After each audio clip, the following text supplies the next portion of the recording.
The subject of seismic and volcanic activity and long range and short range implications are beginning to really come into every level of media. We're seeing it nationally, locally, in the now new mainstream media, what we used to call the alternative media. It's dominating. And what I have done since my report yesterday, where I said seismic activity is increasing off the Cascadia shelf, and that could have devastating implications. I decided to look at other things, and I'm not ready to make that report yet because this is now looking like it's a global phenomena. But I want to take what could be the biggest threat to you and me as Americans. Now, to our friends around the world, we certainly do welcome you, and we're glad you're here. And I may get around to you because volcanic activity is on the increase. Some people say it's climate change. It may be. I haven't seen enough research to convince me there's a direct cause and effect. It's more correlational data. With regard to the sun, I think sun activity is having a lot to do with this too, with the heating up of certain areas of the planet with solar winds, solar storms that come our way. And we've got our, looks like we may be having a reversal of the magnetosphere, which makes us vulnerable to the penetration of these solar particles. And that can have a devastating impact on our geology. So now, having said all that, what we don't know is we don't know very much, really. We haven't had, like with Yellowstone, a major volcanic activity for over 170,000 years. And as far as I know, we didn't have the technology then to really analyze it like we do now.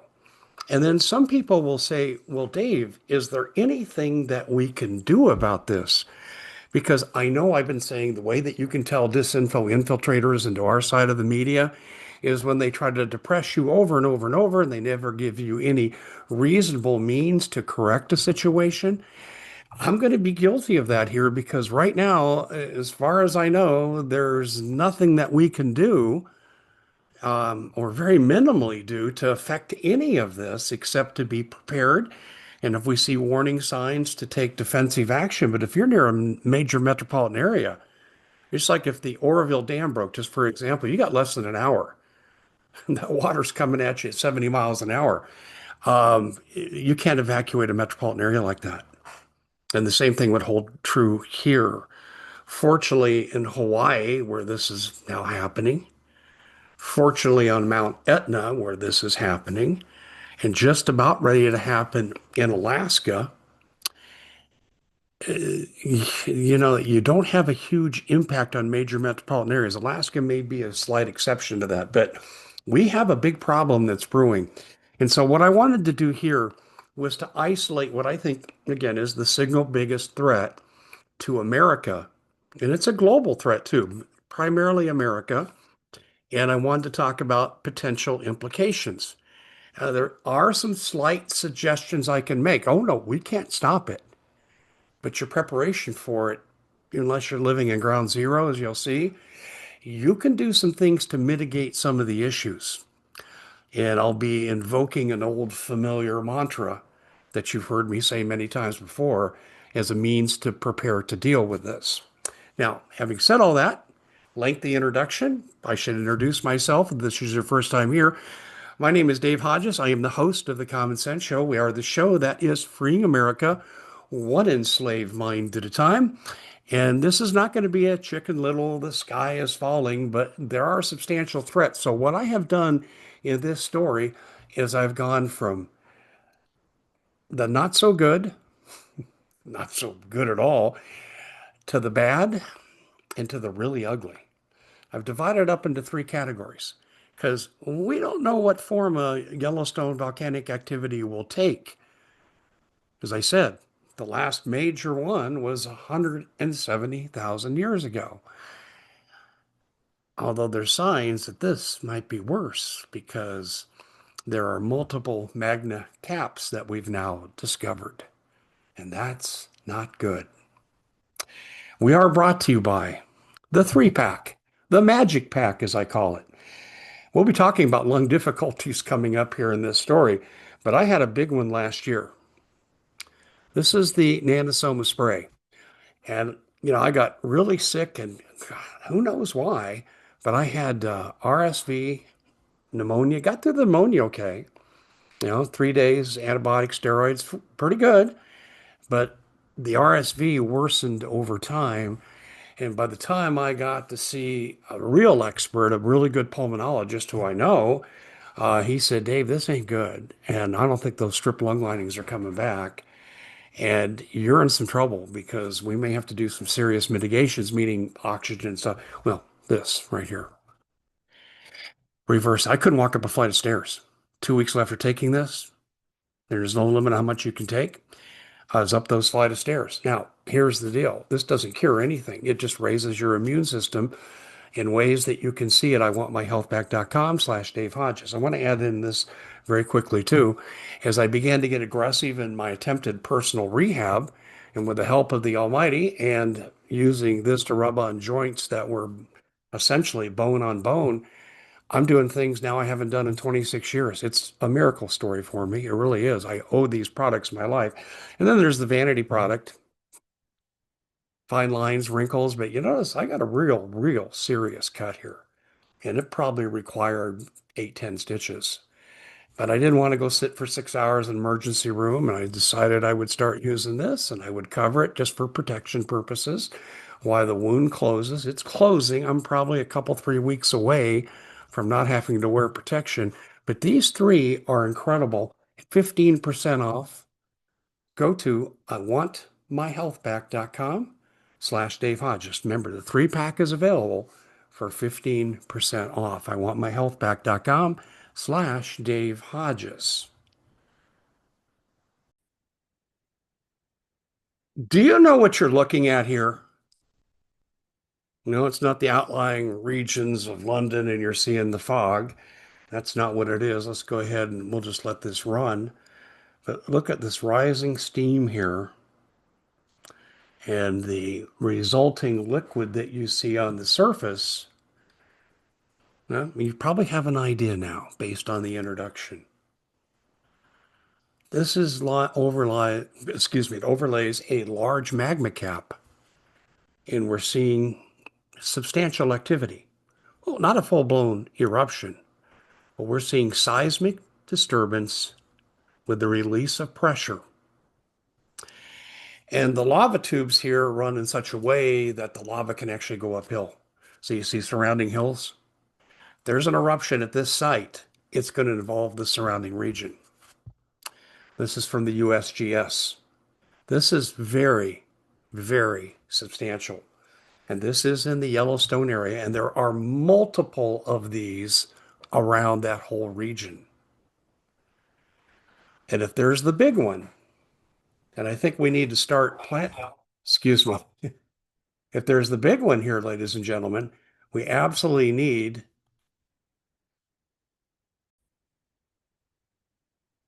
well, we need to be mindful of how bad it can get.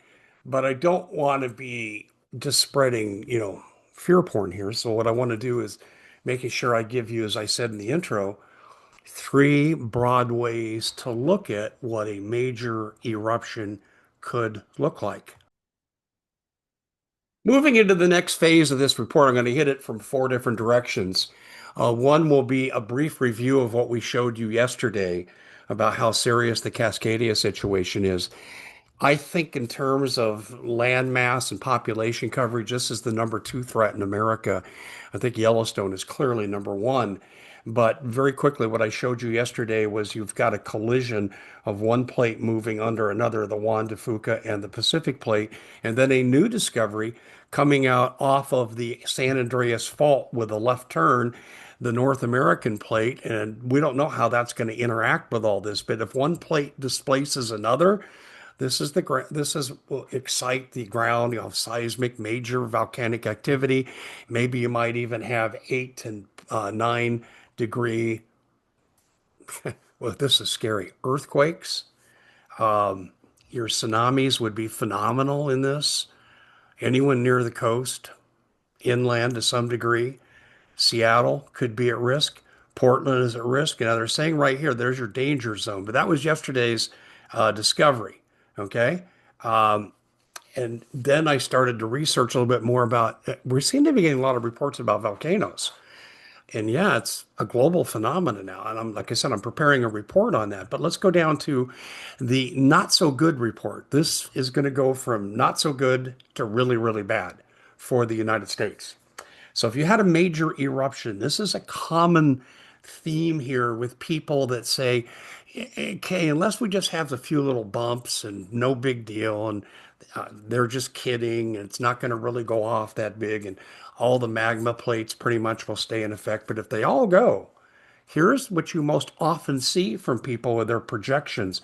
Look here, the kill zone is significant. This means nothing survives. If you look at that, we're going into Idaho, Montana, northern Utah, northwestern Colorado, and most of Wyoming, bordering South Dakota and North Dakota as well. This is just, that's frightening. The kill zone is that big. That's huge. And some of you, most of you who don't live in these regions because they are largely lightly populated, you're thinking you're out of danger. Well, stay tuned because you're going to see the whole projection here, and most of the country potentially is affected in a worst case scenario. Now, I want to explain a couple of things to you here. But before I do, what we know about Mount Vesuvius, people frozen in their tracks in Pompeii. You know how they died? Particulates rushing into their system, killing them instantly, and some of them were frozen in place, some even standing. Some appeared to be in mid-scream. It's amazing. But that is particulate attack, and this is the primary ash zone. Now, I can't say that you're going to have the same fatality rate in this primary ash zone as you saw with regard to Pompeii, but it's not good. And particularly respiratory people, respiratory issue people, such as asthma, bronchitis, emphysema, COPD, you're going to have a big problem in this area. Now, you notice too, these zones seem to, after the kill zone, seem to go more easterly. Now, wind can blow from any direction, but the primary wind patterns here come out of the west, off the nearest ocean. This is why this is more of elongated this way. Now, secondary ash zone, this gets down into about where I live. Look at this, I'm squarely on the borders. We live 50 miles north of metropolitan Phoenix, and we fall just in the boundary of the secondary ash zone. And there will be fatalities here. And some of them will be people that are largely, they're compromised from a respiratory standpoint. Here's something that people don't talk about. What do you think is going to grow here? And is the water safe to drink in any of these three zones? One would assume the farther away you get from the blast site, the safer the drinking water. But this hot water moving into the rivers, streams, tributaries, lakes, and spreading, what kind of effect is that going to have on the safety of drinking water as well, too? These are situations that we really can't answer because, as I said, your last major eruption was 170,000 years ago, and we don't have any data. Right, we have some geological markers. Now let's go to the second scenario from the not so good to the bad. Now you see a more elongated effect here, don't you?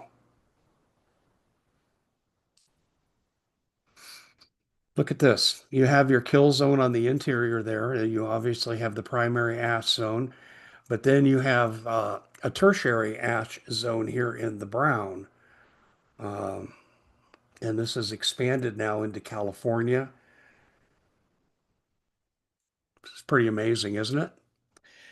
And here you've got an effect on the Great Lakes. And again, you've got to consider drinking water ramifications for the Ohio River Valley on south. Yeah, it's pretty amazing.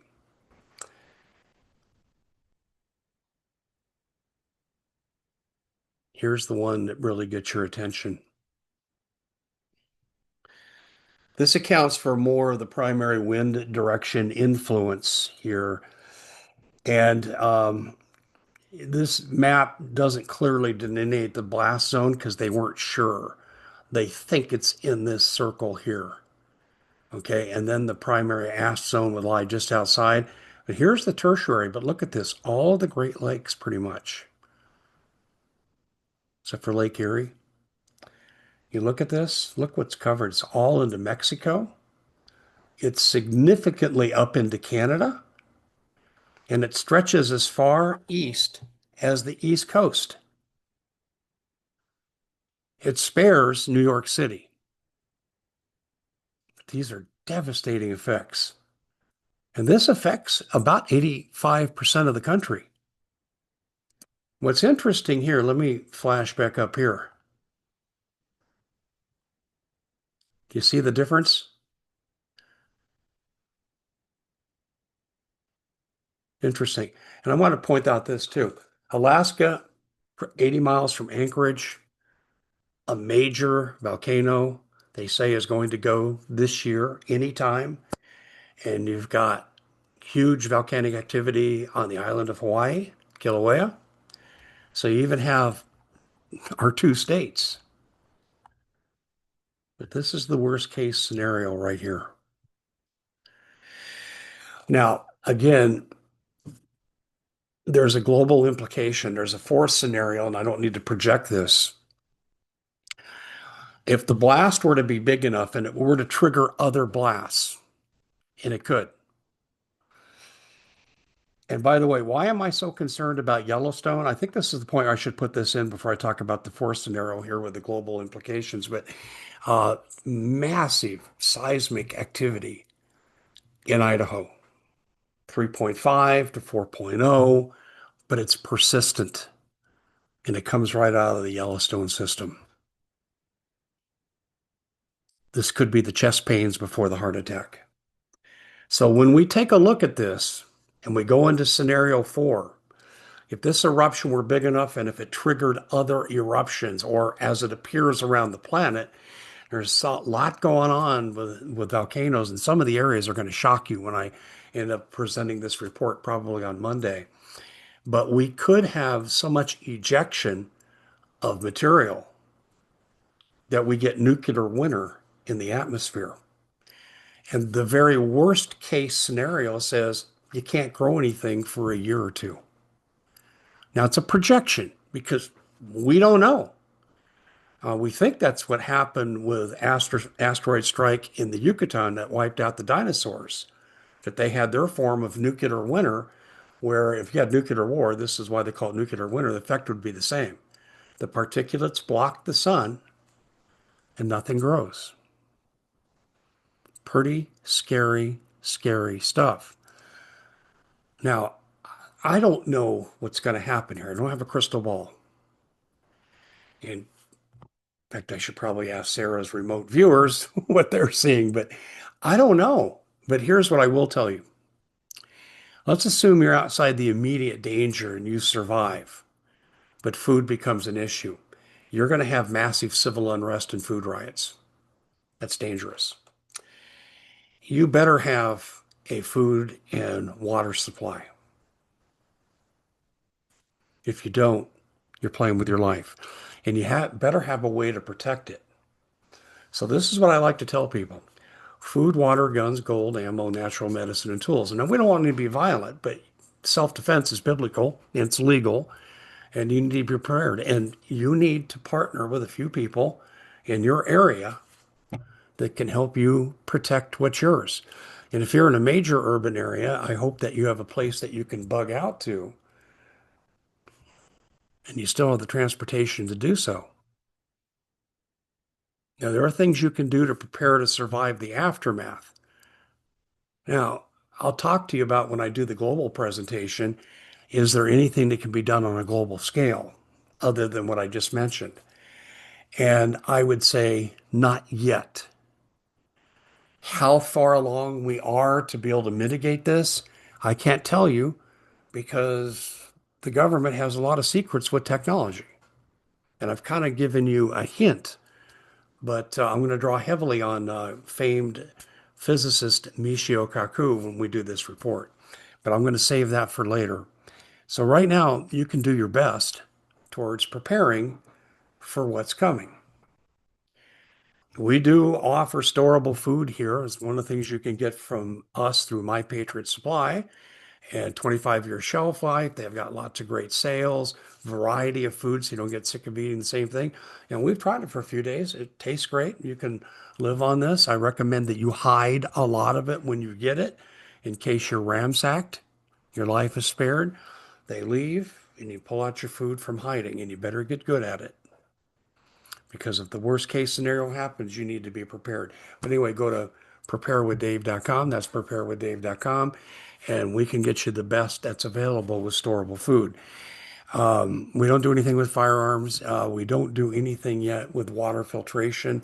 We're going to take a look at that because there's other scenarios that say that we really need to be able to transform water that we find from undrinkable to drinkable, but that's going to come at a later time.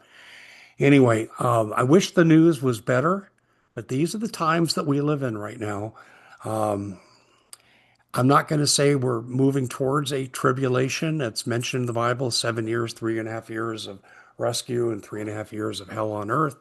I don't know that we're going there. I can't say for sure because the Bible says we don't know the time when Jesus will return. We're not even supposed to speculate. And since Jesus would return somewhere around that seventh year, if we knew that we were in a tribulation, you see where I'm going with that. So I don't know the answer. But what I do know is that the Bible clearly talks about the times we're living in wars, rumors of wars, and these natural disasters. Pretty interesting. And I will tell you this, nuclear attacks on our soil would trigger this. Okay, you don't think the Russians know? I'm Dave Hodges. This is the Common Sense Show. Hope you're having a great day, and we'll see you back here again next time.